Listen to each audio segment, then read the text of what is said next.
ಶ್ರೀ ಗುರುಭ್ಯೋ ನಮಃ. ಹರಿ ಓಂ. ಪ್ರೀತಿಯ ವೀಕ್ಷಕರಿಗೆಲ್ಲ ಭಗವತಿ ಸಂಕಲ್ಪಕ್ಕೆ ಸ್ವಾಗತ. ಹರೇ ರಾಮ. ನಾರಾಯಣಾಯ ನಲಿನಾಯತಲೋಚನಾಯ ನಾಮಾವಶೇಷಿತ ಮಹಾಬಲಿವೈಭವಾಯ ನಾನಾಚರಾಚರವಿದಾಯಕ ಜನ್ಮದೇಶ ನಾಭೇ ಪುಟಾಯ ಪುರುಷಾಯ ನಮಃ ಪರಸ್ಮೈ. ಓಂ ನಮೋ ನಾರಾಯಣಾಯ. ಆತ್ಮೀಯರೇ, ಇಂದು 27ನೇ ತಾರೀಕು 5ನೇ ತಿಂಗಳು 2026ನೇ ಇಸ್ವಿ, ಬುಧವಾರ. ಇವತ್ತಿನ ದಿವಸದ ಪಂಚಾಂಗ ಹೇಗಿದೆ, ಇಂದಿನ ದಿವಸದ ಖಗೋಳದ ಸ್ಥಿತಿಗತಿಗಳೇನು ಹಾಗೂ ಇಂದಿನ ದಿವಸದ ರಾಶಿಫಲ ಹೇಗಿದೆ ಹೇಳುವಂಥದ್ದನ್ನು ನೋಡೋಣ. ಸ್ವಸ್ತಿ ಶ್ರೀ ವಿಜಯಾಭ್ಯುದಯ ನೃಪಶಾಲಿ ವಾಹನ ಗತಶಕ ವರ್ಷ 1948ನೇ ಮಂಗಳಕರ ಪರಾಭವ ನಾಮ ಸಂವತ್ಸರದ ಉತ್ತರಾಯಣ ಗ್ರೀಷ್ಮ ಋತು ಅಧಿಕ ಜ್ಯೇಷ್ಠ ಮಾಸದ ಶುಕ್ಲ ಪಕ್ಷದ ಏಕಾದಶಿ ತಿಥಿಯಾಗಿರ್ತಕ್ಕಂಥದ್ದು. ವಾರ ಬುಧವಾರ. ಈ ದಿವಸ ನಕ್ಷತ್ರ ಚಿತ್ರಾ ನಕ್ಷತ್ರ ಇರತಕ್ಕಂಥದ್ದು. ಈ ದಿವಸದ ಯೋಗ ವ್ಯತಿಪಾತ ನಾಮ ಯೋಗ ಇದೆ, ಭವಾಕರಣ ಇದೆ ಇವತ್ತಿನ ಪಂಚಾಂಗದಲ್ಲಿ. ಹೀಗಿರುವಾಗ ಖಗೋಳದಲ್ಲಿಯ ಗ್ರಹಗಳ ಸ್ಥಿತಿ ಹೇಗಿದೆ ನೋಡಿ. ಮೇಷರಾಶಿಯಲ್ಲಿ ಅಂಗಾರಕನಿದ್ದಾನೆ. ವೃಷಭ ರಾಶಿಯಲ್ಲಿ ರವಿ ಮತ್ತು ಬುಧರ ಯುತಿ ಇದೆ. ಮಿಥುನ ರಾಶಿಯಲ್ಲಿ ಗುರು ಮತ್ತು ಶುಕ್ರರಿದ್ದಾರೆ. ಕರ್ಕಾಟಕ ರಾಶಿಯಲ್ಲಿ ಇವತ್ತಿನ ದಿವಸ ಮಾಂದ್ಯ ಉದಯವಾಗಿರತಕ್ಕಂಥದ್ದು. ಸಿಂಹ ರಾಶಿಯಲ್ಲಿ ಕೇತು ಇದ್ದಾನೆ. ಕನ್ಯಾ ರಾಶಿಯಲ್ಲಿ ಚಂದ್ರ ಇರತಕ್ಕಂಥದ್ದು. ತುಲಾ, ವೃಶ್ಚಿಕ, ಧನು, ಮಕರ ಈ 4 ರಾಶಿಗಳು ಶೂನ್ಯ ರಾಶಿಯಾಗಿದೆ. ಕುಂಭರಾಶಿಯಲ್ಲಿ ಎಂದಿನಂತೆ ರಾಹು. ಮೀನರಾಶಿಯಲ್ಲಿ ಶನಿ ಮಹಾತ್ಮ. ಇದು ಇವತ್ತಿನ ಗ್ರಹಸ್ಥಿತಿಯಾಗಿರ್ತಕ್ಕಂಥದ್ದು. ಹೀಗಿರುವಾಗ ಮೇಷಾದಿ 12 ರಾಶಿಗಳ ಫಲಾಫಲಗಳು ಹೇಗೆ? ಮೊದಲು ಮೇಷರಾಶಿ ನೋಡಿ. ಮೇಷರಾಶಿಯವರ ಫಲವನ್ನು ನೋಡುವಾಗ 7.5 ಸಾಕಷ್ಟು ತೊಂದರೆಯನ್ನು ಅನುಭವಿಸ್ತಾ ಇದ್ದೀರಿ. ಕೆಲವರಂತೂ ಹಿಡಿದ ಚಟವನ್ನು ಬಿಡೋದಿಲ್ಲ. ಕೆಲವರು ಚಟವನ್ನು ಅಂಟಿಸ್ಕೊಳ್ತೀರಿ. ಮನೆಯವರಿಗೆಲ್ಲ ತೊಂದರೆಯನ್ನು ಕೊಡ್ತೀರಿ. ವ್ಯಾಪಾರ ವ್ಯವಹಾರಗಳು ಸರಿಯಾಗಿ ಆಗಲ್ಲ. ಅಂಗಡಿ ಮುಗ್ಗಟ್ಟುಗಳನ್ನು ತೆಗಿಲಿಕ್ಕೆ ಮನಸ್ಸು ಬರೋದಿಲ್ಲ. ಜೊತೆಯಲ್ಲಿ ಉದ್ಯೋಗಕ್ಕೆ ಹೋಗಲಿಕ್ಕೂ ಸಹಿತವಾಗಿ ಅಂಜಿಕೆ, ಸೋಮಾರಿತನ ಇತ್ಯಾದಿಗಳು ಉಂಟಾಗುವಂತಹ ಸಾಧ್ಯತೆಗಳು ಮೇಷರಾಶಿಯವರಿಗೆ.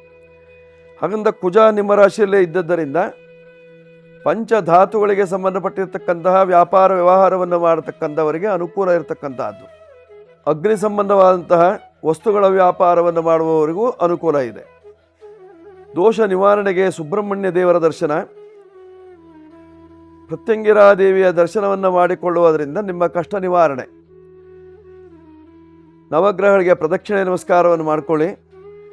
ಕೆಂಪು ದಿರಿಸನ್ನು ಧರಿಸಿ ಪೂರ್ವ ದಿಕ್ಕಿನಲ್ಲಿ ವ್ಯಾಪಾರವನ್ನು ಮಾಡಿ.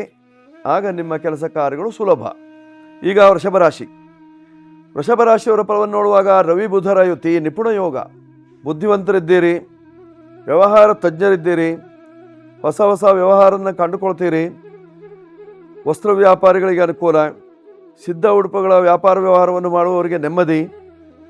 ಸದಾ ಸಂತೋಷದಿಂದ ಇರುವಂತಹ ಸ್ಥಿತಿ. ಹೈನುಗಾರಿಕೆ ಮಾಡತಕ್ಕಂಥವರಿಗೆ, ಎಮ್ಮೆ ಹಸುಗಳನ್ನು ಕಟ್ಟಿಕೊಂಡವರಿಗೆ ಅಥವಾ ಕುರಿ ಸಾಕಣೆ, ಕೋಳಿ ಇತ್ಯಾದಿಗಳನ್ನು ಸಾಕುವವರಿಗೆ ಅನುಕೂಲಕರವಾದಂತಹ ಸಮಯ.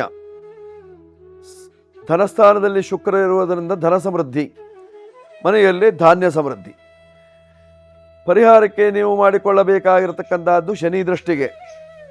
ಶನಿ ಮಹಾತ್ಮನ ದೃಷ್ಟಿ ಇದ್ದದ್ದರಿಂದ ಆ ದೃಷ್ಟಿದೋಷ ಪರಿಹಾರಕ್ಕೆ ಸಾಧ್ಯವಾದರೆ ಮನೆಗೆ ಒಂದು ಕುದುರೆ ಲಾಳವನ್ನು ಇಡುವುದರಿಂದ ನಿಮ್ಮ ಕಷ್ಟಗಳು ನಿವಾರಣೆಯಾಗುವಂತಹ ಲಕ್ಷಣಗಳು. ನೀವು ಬಳಸಬೇಕಾಗಿರತಕ್ಕಂತಹ ಸಂಖ್ಯೆ 6 ಬಳಸಿಕೊಳ್ಳಿ. ಬಿಳಿ ಬಣ್ಣದ ವಸ್ತುಗಳು ನಿಮಗೆ ಅನುಕೂಲವನ್ನು ತರ್ತದೆ. ಪೂರ್ವ ದಿಕ್ಕಿನಲ್ಲಿರ್ತಕ್ಕಂತಹ ದೇವಾಲಯಕ್ಕೆ ಹೋಗುವುದರಿಂದ ನಿಮಗೆ ನೆಮ್ಮದಿ ಸಿಗಬಹುದು. ಈಗ ಮಿಥುನ ರಾಶಿಯವರ ಫಲವನ್ನು ನೋಡುವಾಗ ಶುಕ್ರ ಮತ್ತು ಗುರು 2 ಗ್ರಹಗಳು ನಿಮ್ಮ ರಾಶಿಯಲ್ಲೇ ಇದ್ದಾರೆ. ಶುಭ ಗ್ರಹಗಳು. ದೈವಾನುಕೂಲ ಚೆನ್ನಾಗಿದೆ. ಸಪ್ತಮಾಧಿಪತಿ ಕರ್ಮಾಧಿಪತಿ ನಿಮ್ಮ ರಾಶಿಗೆ ಬಂದಿದ್ದಾನೆ ಅಂದರೆ ವ್ಯಾಪಾರ ವ್ಯವಹಾರಗಳು ಚೆನ್ನಾಗಿ ಆಗ್ತದೆ. ಉದ್ಯೋಗ ಇಲ್ಲದವರಿಗೆ ಉದ್ಯೋಗ ಪ್ರಾಪ್ತಿಯ ಲಕ್ಷಣಗಳು, ವಿವಾಹಾದಿ ಮಂಗಲ ಕಾರ್ಯಗಳು ಜರುಗುವಂತಹ ಲಕ್ಷಣ ಇದೆ ಮಿಥುನ ರಾಶಿಯವರಿಗೆ. ದೋಷ ನಿವಾರಣೆಗಾಗಿ ನೀವು ಸ್ವಯಂವರ ಪಾರ್ವತಿ ಜಪಾನುಷ್ಠಾನವನ್ನು ಮಾಡಿಕೊಳ್ಳುವುದರಿಂದ ನಿಮ್ಮ ಕಷ್ಟ ದೋಷಗಳು ನಿವಾರಣೆಯಾಗ್ತದೆ. ಯೋಗಿನಿ ಯೋಗೇಶ್ವರಿ ಯೋಗ ಭಯಂಕರಿ ಸ್ವಯಂವರ ಪಾರ್ವತಿ, ಅವಳ ಅನುಗ್ರಹವನ್ನು ಪಡ್ಕೊಳ್ಳಿ. ದಾಂಪತ್ಯ ಜೀವನಕ್ಕೆ ಸುಖ ನೆಮ್ಮದಿ. ನೀವು ಬಳಸಿಕೊಳ್ಳಬೇಕಾಗಿರತಕ್ಕಂತಹ ಸಂಖ್ಯೆ 5. ಹಸಿರು ಬಣ್ಣ ನಿಮಗೆ ಅತ್ಯಂತ ಅನುಕೂಲಕರವಾಗಿದೆ. ಉತ್ತರ ದಿಕ್ಕಿನಲ್ಲಿ ವ್ಯವಹಾರವನ್ನು ಮಾಡುವುದರಿಂದ ನಿಮಗೆ ಕ್ಷೇಮವಾಗ್ತದೆ. ಈಗ ಕರ್ಕಾಟಕ ರಾಶಿ. ಕರ್ಕಾಟಕ ರಾಶಿಯವರ ಫಲವನ್ನು ನೋಡುವಾಗ ನಿಮ್ಮ ರಾಶಿಯ ಅಧಿಪತಿ 3ನೇ ಭಾವದಲ್ಲಿದ್ದಾನೆ.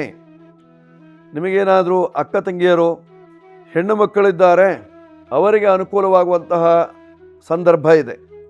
ನಿಮ್ಮ ರಾಶಿಯಿಂದ ಗುರು ವ್ಯಯಸ್ಥಾನದಲ್ಲಿದ್ದರಿಂದ ಗುರುವಿನ ಬಲ ಇಲ್ಲ. ಸಾಧ್ಯವಾದರೆ ಮಂತ್ರಾಲಯಕ್ಕೆ ಹೋಗಿ ಬನ್ನಿ, ಅಥವಾ ರಾಯರನ್ನು ನೆನಪು ಮಾಡಿಕೊಳ್ಳಿ. ಮನೆಯಲ್ಲಿ ರಾಯರ ಫೋಟೋ ಏನಾದರೂ ಇದೆಯಾ, ಅದಕ್ಕೆ ತುಳಸಿ ಮಾಲೆಯನ್ನು ಅರ್ಪಣೆ ಮಾಡಿ ರಾಯರ ಪ್ರಾರ್ಥನೆಯನ್ನು ಮಾಡುವುದರಿಂದ ಕ್ಷೇಮವಾಗ್ತದೆ.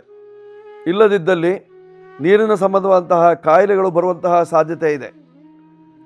ಗಂಟಲ ಕಟ್ಟಬಹುದು, ಉಸಿರಾಟಕ್ಕೆ ತೊಂದರೆ ಆಗ್ಬೋದು, ದೇಹ ಸ್ಥಿತಿಯಲ್ಲಿ ವ್ಯತ್ಯಾಸ ಉಂಟಾಗಬಹುದು. ಇದೆಲ್ಲ ಪರಿಹಾರಕ್ಕೆ ರಾಯರ ದರ್ಶನ ಮಾಡಿಕೊಳ್ಳಿ, ಶುಭ ಉಂಟಾಗ್ತದೆ. ಕರ್ಕಾಟಕ ರಾಶಿಯವರು. 2 ನಿಮ್ಮ ಸಂಖ್ಯೆ, ಬಿಳಿ ಬಣ್ಣದ ವಸ್ತ್ರಗಳು, ದಕ್ಷಿಣ ಪೂರ್ವ ನಿಮಗೆ ಯಶಸ್ಸನ್ನು ಕೊಡ್ತದೆ ಇಂದಿನ ದಿವಸ. ಈಗ ಸಿಂಹರಾಶಿ. ಸಿಂಹರಾಶಿಯವರ ಫಲವನ್ನು ನೋಡುವಾಗ ನಿಮ್ಮ ರಾಶಿಯಲ್ಲಿ ಕೇತು ಇದ್ದಾನೆ, ಸಪ್ತಮದಲ್ಲಿ ರಾಹು, ಅಷ್ಟಮದ ಶನಿ. ಕಷ್ಟದ ಮೇಲೆ ಕಷ್ಟ ಒದಗುವಂತಹ ಸಾಧ್ಯತೆ. ಗುರು ಶುಕ್ರರ ಬಲ ಇದೆ ನಿಜ, ಆದರೆ ಅಷ್ಟಮ ಶನಿಯ ಕಾಟದಿಂದ ನಲುಗಿ ಹೋಗ್ತೀರಿ, ತತ್ತರಿಸಿ ಹೋಗ್ತೀರಿ, ಭಯಭೀತರಾಗ್ತೀರಿ. ಕೆಲವರಂತೂ ಮಾಟ ಮಂತ್ರಾದಿಗಳನ್ನು ಮಾಡ್ತಾ ಇರ್ತಾರೆ, ಅವುಗಳಿಂದ ತೊಂದರೆಯನ್ನು ಅನುಭವಿಸ್ತೀರಿ. ಮನೆಯಲ್ಲೂ ಯಾವಾಗಲೂ ಜಗಳ, ಗಂಡ ಹೆಂಡತಿಗಾಗಲ್ಲ, ತಂದೆ ಮಕ್ಕಳಿಗಾಗಲ್ಲ, ತಾಯಿ ಹೇಳಿದ್ದನ್ನು ಮಕ್ಕಳು ಕೇಳುವುದಿಲ್ಲ. ಬೆಳಗ್ಗೆ ಎದ್ದೇಳುವಾಗಲೇ 11 ಗಂಟೆ, ಕೆಲಸ ಕಾರ್ಯ ಅಂತೂ ಸರಿಯಾಗಿ ಮಾಡೋದಿಲ್ಲ. ಮನೆಯನ್ನು ನೋಡಿದರೆ ಸ್ಮಶಾನ ಕಂಡಂಗೆ ಕಾಣಿಸ್ತದೆ. ಪರಿಹಾರಕ್ಕೆ ನೀವು ಮಾಡಿಕೊಳ್ಳಬೇಕಾಗಿರ್ತಕ್ಕಂಥದ್ದೇನು, ಪ್ರತ್ಯಂಗಿರಾ ದೇವಿಯ ಅನುಗ್ರಹವನ್ನು ಪಡೆದುಕೊಳ್ಬೇಕು. ಸಿಂಹವಾಹಿನಿಯಾಗಿರ್ತಕ್ಕಂತಹ ಪ್ರತ್ಯಂಗಿರಾ ದೇವಿಯ ಅನುಗ್ರಹವನ್ನು ಪಡೆದುಕೊಳ್ಳುವುದರಿಂದ ನಿಮ್ಮ ಕಷ್ಟಗಳು ಪರಿಹಾರವಾಗುವಂತಹ ಸಾಧ್ಯತೆ. ಜೊತೆಯಲ್ಲಿ ಪ್ರತ್ಯಂಗಿರಾ ದೇವಿಯ ದೇವಸ್ಥಾನದಿಂದ ಕಟ್ಟುಗಾಯನ್ನು ತಂದು ಮನೆಯಲ್ಲಿ ಕಟ್ಟಿ, ಆಗ ಮನೆಯಲ್ಲಿಯ ವಾತಾವರಣ ಬದಲಾವಣೆ ಆಗ್ತದೆ. ನಿಮ್ಮ ಕಷ್ಟಗಳು ದೂರವಾಗುವಂತಹ ಸಾಧ್ಯತೆಗಳು. 1 ನಿಮ್ಮ ಸಂಖ್ಯೆ, ಕೆಂಪು ಬಣ್ಣ, ಕೇಸರಿ ಬಣ್ಣ, ಪೂರ್ವ ದಿಕ್ಕು, ಇವೆಲ್ಲ ನಿಮಗೆ ಹಿತಕರವಾಗಿರ್ತದೆ. ಮಾಡ್ಕೊಳ್ಳಿ, ಶುಭ ಉಂಟಾಗ್ತದೆ ಸಿಂಹರಾಶಿಯವರು. ಈಗ ಕನ್ಯಾರಾಶಿ. ಕನ್ಯಾರಾಶಿಯವರ ಫಲವನ್ನು ನೋಡುವಾಗ ನಿಮ್ಮ ರಾಶಿಯಲ್ಲಿ ಲಾಭಾಧಿಪತಿಯಂತಹ ಚಂದ್ರ ಇದ್ದಾನೆ. ಒಳ್ಳೆಯ ಲಾಭವನ್ನು ಕಾಣುವಂತಹ ದಿವಸ. ವ್ಯಾಪಾರ ವ್ಯವಹಾರದಲ್ಲಿ ಅಭಿವೃದ್ಧಿಯನ್ನು ನೋಡ್ತೀರಿ. ಬಂಧು ಮಿತ್ರರು ಆಗಮಿಸ್ತಾರೆ. ಮನೆಯಲ್ಲಿ ಸಡಗರದ ವಾತಾವರಣ ಇರ್ತದೆ. ನವವಸ್ತ್ರ ಖರೀದಿ ಮಾಡುವಂತಹ ಒಂದು ಸುಯೋಗದ ದಿವಸ. ಒಟ್ಟಾರೆ ಇವತ್ತಿನ ದಿವಸ ಬಂಧು ಬಾಂಧವರೊಟ್ಟಿಗೆ ಒಳ್ಳೆಯ ಮಾತುಕತೆ. ಪರಿಹಾರಕ್ಕೆ ಏನಾದರೂ ಬೇಕಲ್ಲ. ಸಪ್ತಮ ಸ್ಥಾನದಲ್ಲಿರ್ತಕ್ಕಂತಹ ಶನಿ ಮಹಾತ್ಮನ ದೃಷ್ಟಿ ಇದೆ. ಕೋಪದೃಷ್ಟಿ, 7ನೇ ದೃಷ್ಟಿ, ಕ್ರೂರ ದೃಷ್ಟಿ. ಪರಿಹಾರಕ್ಕೆ ಸಾಧ್ಯವಾದಲ್ಲಿ ಕಪ್ಪು ಬಣ್ಣದ ದಾರವನ್ನು ಕಟ್ಟಿಕೊಳ್ಳಿ. ಮನೆಯ ಮುಂಬಾಗಿಲಿನಲ್ಲಿ ಭತ್ತದ ತೋರಣವನ್ನು ಹಾಕಿ. ಆಗ ನಿಮ್ಮ ಮನೆಗಿರತಕ್ಕಂತಹ ನಿಮಗಿರುವಂತಹ ದೋಷಾದಿಗಳು ನಿವಾರಣೆಯಾಗಿ ಸುಖಪ್ರಾಪ್ತಿಯಾಗುವಂತಹ ಲಕ್ಷಣಗಳು. 5 ನಿಮ್ಮ ಸಂಖ್ಯೆ, ಹಸಿರು ಬಣ್ಣದ ಬಟ್ಟೆಗಳು, ಉತ್ತರ ದಿಕ್ಕು, ಇವೆಲ್ಲ ನಿಮಗೆ ಹಿತಕರವಾಗಿರುತ್ತದೆ. ಈಗ ತುಲಾರಾಶಿ. ತುಲಾರಾಶಿಯವರ ಫಲವನ್ನು ನೋಡುವಾಗ ನಿಮ್ಮ ರಾಶಿಯ ಅಧಿಪತಿಯಂತಹ ಶುಕ್ರನು ಭಾಗ್ಯಸ್ಥಾನದಲ್ಲಿದ್ದಾನೆ. ಭಾಗ್ಯವೃದ್ಧಿ, ಕೀರ್ತಿ ವೃದ್ಧಿ ಆಗ್ತದೆ, ವಿದ್ಯಾವೃದ್ಧಿ ಆಗ್ತದೆ, ಸಂಪತ್ತು ವೃದ್ಧಿಯಾಗುವಂತಹ ಲಕ್ಷಣಗಳು. 7ರಲ್ಲಿರ್ತಕ್ಕಂತಹ ಕುಜನ ಪೂರ್ಣ ದೃಷ್ಟಿ ಇದ್ದದ್ದರಿಂದ ದಾಂಪತ್ಯ ಜೀವನದಲ್ಲಿ ಸ್ವಲ್ಪ ಮಟ್ಟಿಗೆ ಕಲಹ ಇದ್ದರೂ ಸರಿ ಮಾಡಿಕೊಳ್ಳುವಂತಹ ಸಾಧ್ಯತೆಗಳು. ಹೊಂದಾಣಿಕೆಯಾಗುವಂತಹ ಮೈತ್ರೀಕರಣವಾಗುವಂತಹ ಸನ್ನಿವೇಶಗಳು ಒದಗ್ತದೆ. ಕುಟುಂಬದ ಹಿರಿಯರ ಆಶೀರ್ವಾದದಿಂದ ಎಲ್ಲ ಕೆಲಸಗಳು ಸುಸೂತ್ರವಾಗಿ ನಡೆಯುವಂತಹದ್ದು ತುಲಾರಾಶಿಯವರಿಗೆ. ತುಲಾರಾಶಿಯವರು 6 ನಿಮ್ಮ ಸಂಖ್ಯೆಯನ್ನು ಬಳಸಿಕೊಳ್ಳಿ. ಬಿಳಿ ಬಣ್ಣದ ವಸ್ತ್ರಗಳು ನಿಮಗೆ ಹಿತಕರವಾಗಿರ್ತದೆ. ಪಶ್ಚಿಮ ದಿಕ್ಕು ಮತ್ತು ಉತ್ತರ ದಿಕ್ಕಿನಲ್ಲಿ ನಿಮ್ಮ ವ್ಯವಹಾರವನ್ನು ಮಾಡುವುದರಿಂದ ಕ್ಷೇಮವಾಗ್ತದೆ. ಈಗ ವೃಶ್ಚಿಕ ರಾಶಿ. ವೃಶ್ಚಿಕ ರಾಶಿಯವರ ಫಲವನ್ನು ನೋಡುವಾಗ ನಿಮ್ಮ ರಾಶಿ ಅಧಿಪತಿಯಂತಹ ಕುಜನು 6ನೇ ಭಾವದಲ್ಲಿ ನಿಮ್ಮ ಮನೆಯಲ್ಲೇ ಇದ್ದಾನೆ. ಆ ಕುಜನು ಸ್ವಕ್ಷೇತ್ರದಲ್ಲಿದ್ದಾಗ ರುಚಕ ಯೋಗದ ಫಲವನ್ನು ಕೊಡ್ತಾನೆ. ವ್ಯಾಪಾರಸ್ಥರಿಗೆ ಅನುಕೂಲ ಉಂಟಾಗ್ತದೆ. ಒಳ್ಳೆಯ ವ್ಯಾಪಾರವನ್ನು ಕಾಣ್ತೀರಿ. ಅದರಲ್ಲೂ ಪಾತ್ರೆ ಅಂಗಡಿಯವರಿಗೆ, ಸೋಲಾರ್ ಇತ್ಯಾದಿಗಳಿಂದ ಬರುವಂತಹ ದೀಪಾದಿಗಳನ್ನು ಮಾರಾಟ ಮಾಡತಕ್ಕಂಥವರಿಗೆ, ಸಿಲಿಂಡರ್ ಇತ್ಯಾದಿಗಳನ್ನು ಮಾರಾಟ ಮಾಡತಕ್ಕಂಥವರಿಗೆಲ್ಲರಿಗೂ ಅನುಕೂಲ ಉಂಟಾಗುವಂತಹ ಸಾಧ್ಯತೆಗಳು. ಕುಜನು ಸ್ವಕ್ಷೇತ್ರದಲ್ಲಿದ್ದದ್ದರಿಂದ 6ನೇ ಭಾವದಲ್ಲಿದ್ದರಿಂದ ಅಣ್ಣ ತಮ್ಮಂದಿರು ಶತ್ರುಗಳಾಗುವಂತಹ ಸಾಧ್ಯತೆ ಇರತಕ್ಕಂತಹದ್ದು. ಪರಿಹಾರಕ್ಕೆ ಸುಬ್ರಹ್ಮಣ್ಯೇಶ್ವರ ದರ್ಶನ, ಸುಬ್ರಹ್ಮಣ್ಯದಲ್ಲಿ ಪ್ರಾರ್ಥನೆ, 9 ನಿಮ್ಮ ಸಂಖ್ಯೆ, ಕೆಂಬಣ್ಣದ ಬಟ್ಟೆಗಳು, ಜೊತೆಯಲ್ಲಿ ದಕ್ಷಿಣ ದಿಕ್ಕು ಅಥವಾ ಪಶ್ಚಿಮ ದಿಕ್ಕಿನಲ್ಲಿ ವ್ಯವಹಾರ ಮಾಡಿಕೊಳ್ಳಿ. ಶುಭ ಉಂಟಾಗ್ತದೆ ವೃಶ್ಚಿಕ ರಾಶಿಯವರು ಇವತ್ತಿನ ಕಾಲದರ್ಶನದಲ್ಲಿ. ಈಗ ಧನುರಾಶಿ. ಧನುರಾಶಿಯವರಿಗೆ ಸಪ್ತಮದಲ್ಲಿ ಗುರು ಇದ್ದು ಪೂರ್ಣ ದೃಷ್ಟಿಯಲ್ಲಿ ನೋಡ್ತಾ ಇದ್ದದ್ದರಿಂದ ಕೆಲಸ ಕಾರ್ಯಗಳು ಸುಲಭವಾಗ್ತದೆ. ಮಂಗಲ ಕಾರ್ಯಗಳ ವಿಷಯದಲ್ಲಿ ಅಭಿವೃದ್ಧಿಯಾಗುವಂತಹ ಸಾಧ್ಯತೆ ಇದೆ. 7ನೇ ಮನೆಯಲ್ಲಿ ಶುಕ್ರ ಇದ್ದಾನೆ. ಕಳತ್ರ ಭಾವದಲ್ಲಿ ಶುಕ್ರ ಇದ್ದಾಗ ರತ್ನಗರ್ಭಂ ಸಂಪತ್ತು ವೃದ್ಧಿಯಾಗ್ತದೆಯಂತೆ. ದಾಂಪತ್ಯ ಜೀವನದಲ್ಲಿ ಬಿರುಸು ಮಾತುಗಳು ಇರೋದಿಲ್ಲ. ಸಂತೋಷದ ದಿನವನ್ನು ಕಳಿತೀರಿ. ಕೌಟುಂಬಿಕವಾಗಿ ನೆಮ್ಮದಿಯನ್ನು ಕಾಣುವಂತಹ ಸುಯೋಗದ ಕ್ಷಣಗಳು ಧನುರಾಶಿಯವರಿಗೆ ಇವತ್ತಿನ ಕಾಲಘಟ್ಟದಲ್ಲಿ. ಧನುರಾಶಿಯವರು ವಿಶೇಷವಾಗಿ 3 ನಿಮ್ಮ ಸಂಖ್ಯೆಯನ್ನು ಬಳಸಿಕೊಳ್ಳಿ. ಹಳದಿ ಕೇಸರಿ ಬಣ್ಣಗಳು ನಿಮಗೆ ಅನುಕೂಲಕರವಾಗಿರ್ತದೆ. ಉತ್ತರ ದಿಕ್ಕಿನ ವ್ಯವಹಾರದಿಂದ ಕ್ಷೇಮವಾಗುವಂತಹ ಸಾಧ್ಯತೆ ಇದೆ. ಆರಾಮ ಸ್ಥಾನಕ್ಕೆ ವಿರಾಮ ಸ್ಥಾನದಲ್ಲಿ ನಿಮ್ಮ ವ್ಯವಹಾರಗಳು. ಈಗ ಮಕರ ರಾಶಿ.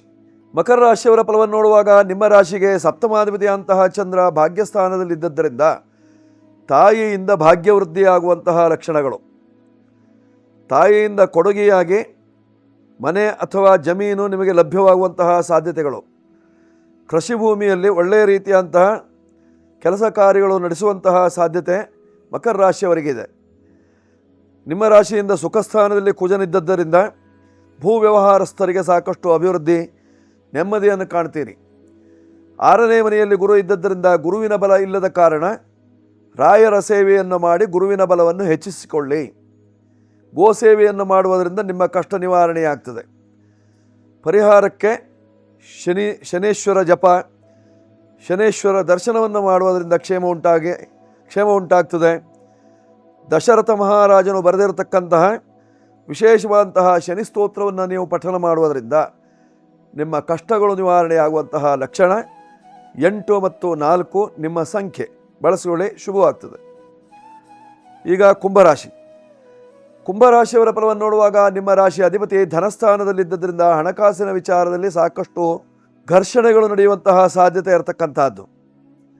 ಪಂಚಮ ಸ್ಥಾನದಲ್ಲಿ ಗುರು ಇದ್ದು ಪೂರ್ಣ ದೃಷ್ಟಿಯಲ್ಲಿ ನೋಡ್ತಾ ಇದ್ದದ್ದರಿಂದ ಗುರುವಿನ ಅನುಗ್ರಹದಿಂದ ಎಲ್ಲ ಕೆಟ್ಟ ದೋಷಗಳೆಲ್ಲೂ ಪರಿಹಾರವಾಗ್ತದೆ. ನಕಾರಾತ್ಮಕ ಶಕ್ತಿಗಳನ್ನು ದೂರ ಮಾಡಿಕೊಳ್ಳುವುದಕ್ಕೆ ಪ್ರತ್ಯಂಗಿರಾದೇವಿಯ ಅನುಗ್ರಹವನ್ನು ಪಡ್ಕೊಳ್ಳಿ. ಪ್ರತ್ಯಂಗಿರಾದೇವಿಯಲ್ಲಿ ಕಟ್ಟುಗಾಯನ್ನು ತಂದು ಮನೆಗೆ ಕಟ್ಟಿ, ಆಗ ನಕಾರಾತ್ಮಕ ಶಕ್ತಿಗಳು ದೂರವಾಗ್ತದೆ. ತಾಯಿಯಾದಂತಹ ಪ್ರತ್ಯಂಗಿರಾದೇವಿಯ ಅನುಗ್ರಹದಿಂದ ನಿಮ್ಮ ಕಷ್ಟಗಳನ್ನು ದೂರ ಮಾಡಿಕೊಳ್ಳಲಿಕ್ಕೆ ಸಾಧ್ಯತೆ ಇರತಕ್ಕಂತಹದ್ದು ಇಂದಿನ ದಿವಸ ಕುಂಭರಾಶಿಯವರಿಗೆ. ಕುಂಭರಾಶಿಯವರು ಬಳಸಬೇಕಾಗಿರ್ತಕ್ಕಂತಹ ಸಂಖ್ಯೆ 8 ಮತ್ತು 7. ಕಪ್ಪು ಬಣ್ಣ, ಬಿಳಿ ಬಣ್ಣ, ಕೇಸರಿ ಇವೆಲ್ಲ ನಿಮಗೆ ಅನುಕೂಲಕರವಾಗಿದೆ. ಉತ್ತರ ದಿಕ್ಕು ಅಥವಾ ಪಶ್ಚಿಮ ದಿಕ್ಕಿನ ವ್ಯವಹಾರದಿಂದ ಕ್ಷೇಮ ವೃದ್ಧಿ ಆಗ್ತದೆ. ಈಗ ಮೀನರಾಶಿ. ಮೀನರಾಶಿಯವರ ಫಲವನ್ನು ನೋಡುವಾಗ ನಿಮ್ಮ ರಾಶಿಯ ಅಧಿಪತಿ 4ನೇ ಭಾವದಲ್ಲಿದ್ದಾನೆ, ವಾಹನ ಸ್ಥಾನದಲ್ಲಿ. ಹೊಸ ವಾಹನ ಖರೀದಿ ಮಾಡುವಂತಹ ಒಂದು ಸುಯೋಗ. 4ನೇ ಭಾವದಲ್ಲಿ ಗುರು ಶುಕ್ರರ ಯುತಿ ಇದ್ದದ್ದರಿಂದ ಮನೆಯಲ್ಲಿ ಸ್ವಲ್ಪ ವೈರತ್ವ, ಅಣ್ಣ ತಮ್ಮದಲ್ಲಿ ಭಿನ್ನಾಭಿಪ್ರಾಯ, ಬೇರೆ ಮನೆ ಮಾಡಿಕೊಳ್ಳುವಂತಹ ವಿಚಾರ, ಕೌಟುಂಬಿಕವಾಗಿ ಸಾಕಷ್ಟು ಸಂಕಷ್ಟಗಳು, ಆರ್ಥಿಕವಾದಂತಹ ಸಂಕಷ್ಟ ಇವೆಲ್ಲ ಜರುಗುವಂತಹ ಸಾಧ್ಯತೆ ಇದೆ. ಕಾರಣ ನಿಮ್ಮ ರಾಶಿಯಲ್ಲಿ ಶನಿ ಮಹಾತ್ಮನಿದ್ದಾನೆ. ಧನಸ್ಥಾನದಲ್ಲಿ ಕುಟುಂಬ ಸ್ಥಾನದಲ್ಲಿ ಕುಜ ಇದ್ದದ್ದರಿಂದ ಈ ರೀತಿಯಾದಂತಹ ವ್ಯವಹಾರಗಳು. ಪರಿಹಾರಕ್ಕೆ ನೀವು ಮಾಡಿಕೊಳ್ಳಬೇಕಾಗಿರ್ತಕ್ಕಂಥದ್ದು ಆಂಜನೇಯನ ಉಪಾಸನೆಯನ್ನು ಮಾಡಿಕೊಳ್ಳುವುದರಿಂದ, ಸಾಧ್ಯವಾದರೆ ಸುಂದರಕಾಂಡ ಪಾರಾಯಣವನ್ನು ಓದಿಸುವುದರಿಂದ ನಿಮ್ಮ ಕಷ್ಟಗಳು ದೂರವಾಗುವಂತಹ ಲಕ್ಷಣ ಇದೆ. ಪರಿಹಾರವನ್ನು ಕಂಡುಕೊಳ್ಳಿ. 3 ನಿಮ್ಮ ಸಂಖ್ಯೆ, ಕೆಂಪು ಬಣ್ಣ, ಕೇಸರಿ ಬಣ್ಣ ಎಲ್ಲ ನಿಮಗೆ ಅನುಕೂಲಕರವಾಗಿದೆ. ಉತ್ತರ ಈಶಾನ್ಯ ಭಾಗದಲ್ಲಿ ವ್ಯವಹಾರವನ್ನು ಮಾಡುವುದರಿಂದ ಕ್ಷೇಮವಾಗ್ತದೆ. ಇಂದಿನ ದಿವಸ 12 ರಾಶಿಯವರು ವಿಷ್ಣು ಸಹಸ್ರನಾಮ ಪಾರಾಯಣ, ಮಹಾವಿಷ್ಣುವಿನ ಅನುಗ್ರಹ, ಜೊತೆಯಲ್ಲಿ ಪ್ರತ್ಯಂಗಿರಾ ದೇವಿಯ ಉಪಾಸನೆ ಇತ್ಯಾದಿಗಳನ್ನು ಮಾಡಿಕೊಳ್ಳುವುದರಿಂದ ನಿಮ್ಮ ಕಷ್ಟಗಳು ದೂರವಾಗಿ ಸುಖ ಪ್ರಾಪ್ತಿ, ನೆಮ್ಮದಿ. 12 ರಾಶಿಯವರಿಗೆ. ವೀಕ್ಷಕರೇ, ಈಗಾಗಲೇ ಷಷ್ಠಿ ಪೂರ್ತಿ ಶಾಂತಿಯ ಬಗ್ಗೆ ಹೇಳ್ತಾ ಇದ್ದೆ. ತುಂಬ ವಿಶೇಷವಾಗಿರ್ತಕ್ಕಂಥದ್ದು 60 ವರ್ಷದವರೆಗೆ, 70 ವರ್ಷದವರೆಗೆ ಭೀಮರಥ ಶಾಂತಿ, 80 ವರ್ಷದವರೆಗೆ ವಿಜಯರಥ ಶಾಂತಿ, 82 ವರ್ಷದವರೆಗೆ ಸಹಸ್ರಚಂದ್ರ ದರ್ಶನ ಶಾಂತಿ ಮಾಡಿಕೊಳ್ಳುವುದರಿಂದ ಮುಂಬರುವಂತಹ ಕಷ್ಟದೋಷದಿಂದ ಪರಿಹಾರ ಕಂಡುಕೊಳ್ಳಲಿಕ್ಕೆ ಸಾಧ್ಯತೆ ಇದೆ. ಅಪಮೃತ್ಯು ಪರಿಹಾರವಾಗ್ತದೆ, ಅಪಘಾತಾದಿ ಭಯಗಳು ನಿವಾರಣೆ ಆಗ್ತದೆ ಮೃತ್ಯುಂಜಯನ ದರ್ಶನದಿಂದ. ಕಾಡುಗೆರೆಯ ಶ್ರೀ ಮಹಾಮೃತ್ಯುಂಜಯ ದೇವಸ್ಥಾನದಲ್ಲಿ ಜುಲೈ 5ನೇ ತಾರೀಕು ನಡೆಯತಕ್ಕಂತಹ ಷಷ್ಠಿ ಪೂರ್ತಿ ಶಾಂತಿಯಲ್ಲಿ ಪಾಲ್ಗೊಳ್ಳಿ. ಈ ಸಂಚಿಕೆ ನಿಮಗೆ ಇಷ್ಟವಾಗಿದ್ದಲ್ಲಿ ಸಬ್ಸ್ಕ್ರೈಬ್ ಮಾಡಿ, ಬೆಲ್ ಬಟನ್ ಒತ್ತಿ, ಲೈಕ್ ಕೊಡಿ.